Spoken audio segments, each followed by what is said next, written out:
আমরা তো একটা অভ্যুত্থানের মধ্য দিয়ে আমাদেরকে শত শত আমাদের ভাই বোনদের রক্তের উপর দাঁড়িয়ে আমাদেরকে দায়িত্ব নিতে হয়েছে।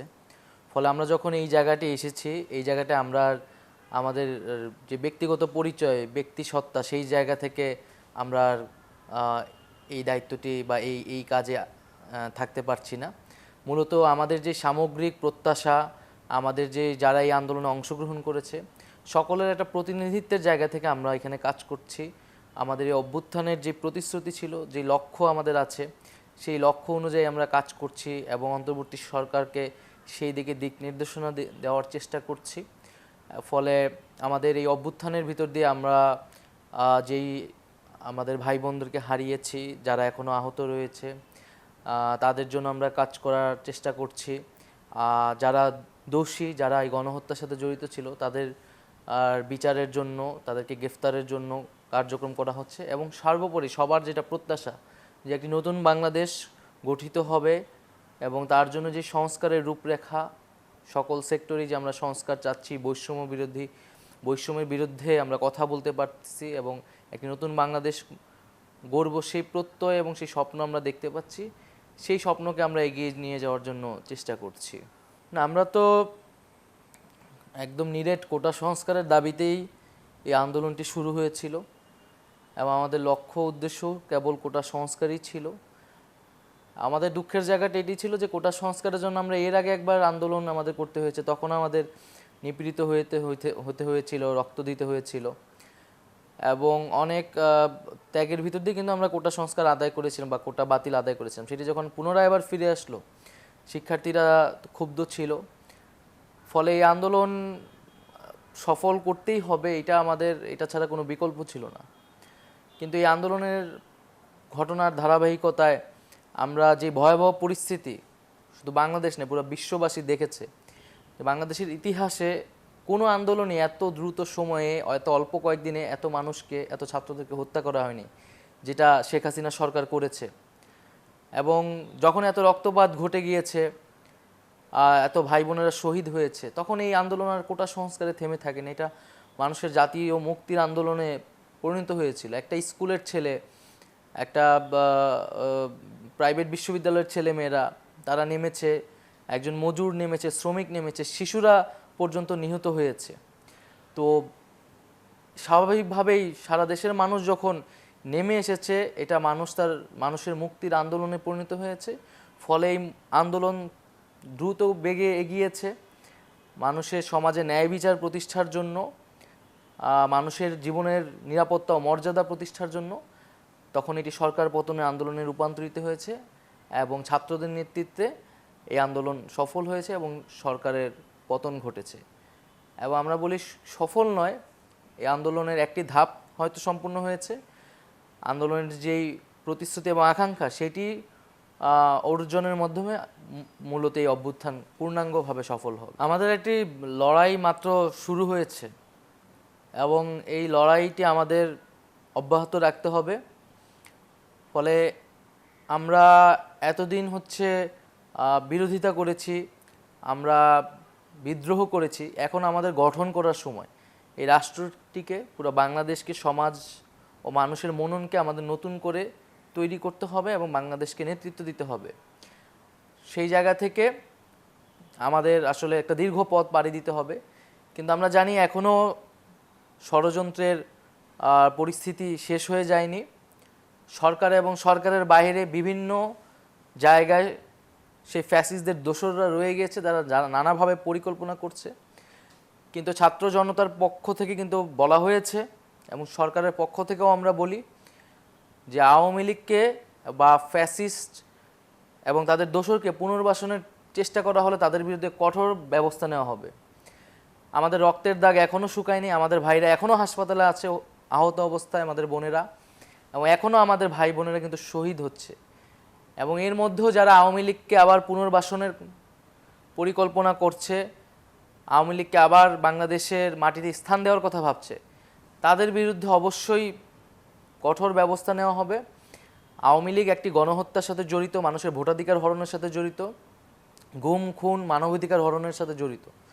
ফলে আওয়ামী লীগকে বিচারের মুখোমুখি দাঁড়া করাতে হবে এবং যারা এই ছাত্র হত্যাযজ্ঞের সাথে জড়িত ছিল তাদেরকে তো অবশ্যই আমরা বিচার সম্পন্ন করব এবং এই বিচার প্রক্রিয়ার পরেই মূলত বাংলাদেশের জনগণ সিদ্ধান্ত নেবে যে আওয়ামী লীগের রাজনীতি থাকবে কি থাকবে না। এবং এর আগে আওয়ামী লীগের কোনো পুনর্বাসন সম্ভব নয়। যারা এই নতুন বাংলাদেশেও চাঁদাবাজ, সন্ত্রাস এবং দখলদারিত্ব করার চেষ্টা করছে, তারা মূলত শহীদের রক্তের সাথেই বেইমানি করছে এবং তাদেরকে বাংলাদেশের ছাত্র জনগণ প্রত্যাখ্যান করবে। আমরা আহ্বান করেছি, বারবার বলেছি যে একটি নতুন বাংলাদেশে আমাদের একটি নতুন রাজনৈতিক সংস্কৃতি গড়ে তুলতে হবে এবং যারা এই পুরনো যেই সন্ত্রাস এবং চাঁদাবাজের রাজনীতি সেটা পরিত্যাগ করতে পারবে না, তারা বাংলাদেশ থেকে তাদেরকে হারিয়ে যেতে হবে। আর বাংলাদেশের ছাত্র জনতা, বাংলাদেশের এই নতুন প্রজন্ম সেই পুরনো রাজনীতিকে আর অ্যাকসেপ্ট করবে না।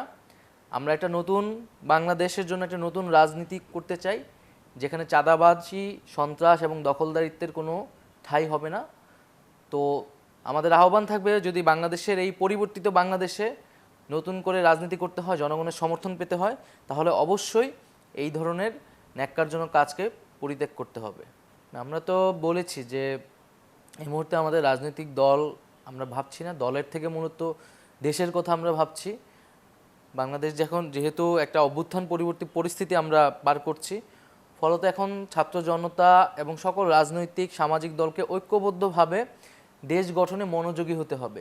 সরকার এবং জনগণকে হাতে হাত রেখে পাশে পাশে দাঁড়িয়ে কাজ করে যেতে হবে। তো সেই জায়গা থেকে আমার আসলে ব্যক্তিগত ইচ্ছা আকাঙ্ক্ষার কোনো কিছু নাই। ছাত্রদের রক্তের প্রতিদান দিতেই আমি এই দায়িত্বে এসেছি। ফলে জনগণের আকাঙ্ক্ষা অনুযায়ী আমাকে সিদ্ধান্ত নিতে হবে। আমরা এখন যে আমাদের রাষ্ট্রের সংস্কার, পুনর্গঠন এবং দেশ গঠনের কাজটিকে প্রধানভাবে বিবেচনা করছি। আমাদের দেশ গঠনের কাজ সম্পূর্ণ হলে, এগোলে, নির্বাচনী পরিস্থিতি আসলে, তখন হয়তো জনমত অনুযায়ী আমরা আমাদের রাজনৈতিক সিদ্ধান্তটি নিব। আমরা যখন এই আন্দোলন শুরু করেছিলাম, আমরা কিন্তু জানি বাংলাদেশে একটা অগণতান্ত্রিক পরিস্থিতি, স্বৈরাচারী সরকার, এবং এইরকম একটি পরিস্থিতিতে আন্দোলনের ফলাফল কি হয় এটা আমরা অতীত অভিজ্ঞতা, ইতিহাস থেকে জানি। ফলে আমরা একটা সেরকম মন মানসিকতা প্রস্তুতি নিয়েই আন্দোলনে নেমেছিলাম। কিন্তু এই আন্দোলনে যে এতটা ভয়াবহতা হবে, এতটা নির্মমতা হবে, সেটা হয়তো আমরা আজ করতে পারিনি। কিন্তু আমরা যখন দেখেছি আসলে যে আমাদেরকে যখন ক্যাম্পাস থেকে বের করে দেওয়া হলো এবং আমাদের পাশে এসে প্রাইভেট বিশ্ববিদ্যালয়ের স্কুল, কলেজ সহ নানান শ্রেণী পেশার মানুষ এসে আমাদের জন্য রাস্তায় নামলো, শহীদ হলো, তখন আসলে এই যে মানুষের রক্ত দেওয়ার প্রবণতা, সেটি কিন্তু আমাদের স্পিরিট জুগিয়েছে, সাহস জুগিয়েছে। সেই রক্তের সাথে বেইমানি করার কোনো সুযোগ আসলে ছিল না। কারণ আমাদের সৌভাগ্য যে আমরা এখনও বেঁচে আছি, এখনও আসলে কথা বলতে পারতেছি। কিন্তু কত মায়ের বুক খালি হয়ে গিয়েছে, যারা এই আন্দোলনের কোটা সংস্কারের সাথে যাদের বিন্দুমাত্র যোগাযোগ ছিল না, কিন্তু তারপরেও কিন্তু তারা এই আন্দোলনে নেমেছে। একটা স্কুলের ছেলে, একটা কলেজের মেয়ে, প্রাইভেট বিশ্ববিদ্যালয়ের শিক্ষার্থীরা, এই সমাজে নানান শ্রেণী পেশার মানুষ যখন আমাদের সমর্থনে নেমেছে, তখন আসলে এই আন্দোলনে দমে যাওয়ার বা ভয় পাওয়ার আসলে কোনো ধরনের সুযোগ ছিল না। আমরা চেষ্টা করেছি এবং সারা দেশের মানুষই আসলে এই আন্দোলনকে নেতৃত্ব দিয়েছে, তারাই আমাদেরকে বাঁচিয়ে রেখেছিল এবং জনগণই আসলে এই বিজয় অর্জন করেছে। আমরা চেষ্টা করেছিলাম পুরো সময়টাতেই সামনে থাকার জন্য, কিন্তু পুরো আন্দোলনের সিনারিও থেকে আমাদেরকে বারবার সরিয়ে দেওয়ার চেষ্টা করেছে সরকারের পক্ষ থেকে। এবং প্রথমবার আমাদেরকে গুম করা হয়, দ্বিতীয়বার আমাদেরকে নিরাপত্তার নামে হাসপাতাল থেকেই গ্রেফতার করে নিয়ে যাওয়া হয়। এবং আমাদেরকে প্রথম দিন থেকে বারবার বলা হচ্ছিল বিবৃতি দেওয়ার জন্য, আমরা অস্বীকার করেছিলাম। এবং এক পর্যায়ে আমাদের অন্য সহযোদ্ধাদের কিন্তু ডিবি অফিসে নিয়ে আসা হচ্ছিল এবং শেষ পর্যন্ত আমাদের যেই নারী সহযোদ্ধা তাকেও নিয়ে আসা হলো এবং ধীরে ধীরে আমাদের আরও সকলকেই গ্রেফতার করা হবে, নিয়ে আসা হবে, সেই প্রস্তুতি তারা নিচ্ছিল এবং যাদেরকে নিয়ে আসা হয়েছে তাদেরকে নির্যাতন করা হচ্ছিল। এবং আমরা শেষ পর্যন্ত আমরা বিবৃতি দিতে বাধ্য হই। তারা জোর করে, জিম্মি করে আমাদের থেকে বিবৃতি আদায় করে এবং আমরা ভেবেছিলাম হয়তো আমাদের আন্দোলন এখানেই শেষ হয়ে যাবে, আমরা হয়তো আমাদের দৃঢ়তাটি শেষ পর্যন্ত ধরে রাখতে পারিনি। সেই জায়গা থেকে আমাদের দুঃখ ছিল, আফসোস ছিল, কিন্তু জনগণ আসলে বুঝতে পেরেছে এবং তারা এই মিথ্যাটাকে প্রত্যাখ্যান করেছে। কারণ আমাদের যে ফ্যাসিজম, এই ফ্যাসিজম আসলে টিকেই ছিল নানা মিথ্যা প্রোপাগান্ডার উপর ভিত্তি করে, এবং মানুষ এটাকে প্রত্যাখ্যান করে যখন রাজপথে নেমে এসেছে তখনই কিন্তু আমাদের আসলে মুক্তি সম্ভব হয়েছে।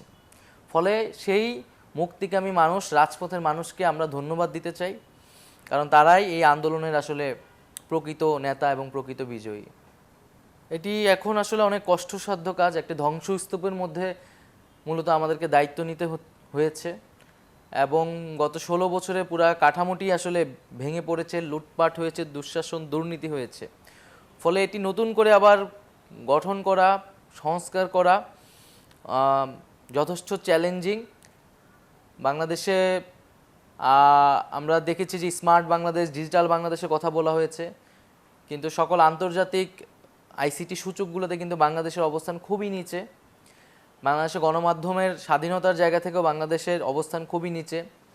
মিডিয়াকে নিয়ন্ত্রণ করা হয়েছে, মত প্রকাশের স্বাধীনতায় বাধা দেওয়া হয়েছে, এবং আইসিটি সেক্টরে প্রচুর দুর্নীতি এবং লুটপাট করা হয়েছে।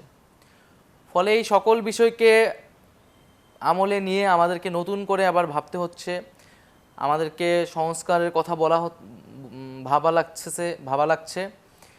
তারপর আমরা আশাবাদী, যেহেতু একটা অভ্যুত্থানের ভিতর দিয়ে এই সরকার গঠিত হয়েছে, জনগণের ব্যাপক সমর্থন আসলে রয়েছে, মানুষের ভিতরে অভূতপূর্ব দেশপ্রেম আমরা দেখতে পাচ্ছি। এই বন্যা পরিস্থিতিতে আমরা সেটা দেখতে পেয়েছি যে বাংলাদেশের মানুষ দেশকে নিয়ে এতটা ভাবছে, সরকারকে সহযোগিতা করছে।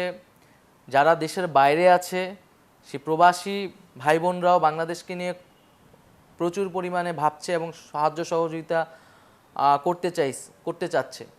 তো সার্বিকভাবে বাংলাদেশের যে ঐক্য জনগণের ভিতরে, এটি আমাদেরকে আশা যোগায়, এবং আমরা আশা করি যে মানুষ বাংলাদেশকে নতুনভাবে গঠন করতে পারবে, এবং এই সরকারের প্রতি তাদের সেই আস্থাটি রয়েছে, এবং সরকার জনগণের সেই যে প্রতিশ্রুতি, সেই প্রতিশ্রুতি রক্ষায় কাজ করে যাবে। সবার প্রতি আহ্বান থাকবে যে আমরা একটা নতুন বাংলাদেশের স্বপ্ন দেখতে পাচ্ছি। এটা আমাদের জন্য একটা অনেক বড় একটা বিষয়। হয়তো শতাব্দীতে একটা জাতির জন্য এরকম সুযোগ আসে, তো সেই সুযোগটা যাতে আমরা না হারাই। এবং ফ্যাসিজম শুধু রাষ্ট্রীয় কাঠামোতে থাকে না, ফ্যাসিজম সমাজে থাকে, মানুষের মননের ভিতরে থাকে। ফলে এই সমাজ, সংস্কৃতি এবং মানুষের চিন্তার বদলটা কিন্তু সবার আগে প্রয়োজন। আমাদের মানসিকতার পরিবর্তন প্রয়োজন, এবং আমাদের সমাজের পরিবর্তন প্রয়োজন। এবং আমরা যাতে আমাদের যে রাষ্ট্রীয় প্রতিষ্ঠানগুলো, সেই প্রতিষ্ঠানগুলোকে যাতে শক্তিশালীভাবে দাঁড় করাতে পারি, সেই জায়গা থেকে জনগণকে সচেতন হওয়ার প্রতি আহ্বান থাকবে, এবং রাজনৈতিকভাবে সক্রিয় হওয়ার জন্য আহ্বান থাকবে। এবং আমরা সত্যিকার অর্থেই যাতে একটি নতুন বাংলাদেশ, নতুন সমাজ ও রাষ্ট্র ব্যবস্থা গড়ে তুলতে পারি, সে উদ্দেশ্যে যাতে আমরা সবাই ঐক্যবদ্ধভাবে কাজ করতে পারি। আমাদের বিভক্তি কিন্তু আমাদেরকে যে কোনো আরেকটি দুঃশাসনে নিয়ে যেতে পারে।